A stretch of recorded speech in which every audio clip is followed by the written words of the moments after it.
తూర్పుగోదావరి జిల్లా గోకవరం లోక కళ్యాణార్థం సర్వభక్తజన సంరక్షణార్థం వచ్చే శ్రీ విశ్వావసు నామ నూతన సంవత్సరం అందరికీ అన్ని విధాలుగా శుభం కలుగజేయాలని, అన్ని రకాల పంటలు సమృద్ధిగా పండి ప్రజలందరూ ఆయురారోగ్యాలతో సుఖ సంతోషాలతో ఉండాలనే సంకల్పంతో ఈ రోజు సందర్భంగా గోకవరం గ్రామంలో దేవి చౌక్ లో వేంచేసి ఉన్న కనకసిరులు కురిపించే శ్రీ కనకదుర్గ అమ్మవారికి మహిళా మూర్తులచే విశేషంగా హరిద్ర జలాభిషేకం చేశారు.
తక్షణమే సబ్స్క్రైబ్ చేసుకోండి.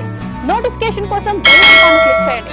మరిన్ని అప్డేట్స్ కోసం ప్రతి ఒక్క కుటుంబానికి ఉచిత ప్రకటనలు వచ్చే విధంగా మీకోసం మీ ముందుకు వివిడి న్యూస్ టీవీని ఏపీ ఫైబర్ నందు 99వ ఛానల్ మరియు యూట్యూబ్ నందు వీక్షించెదరు.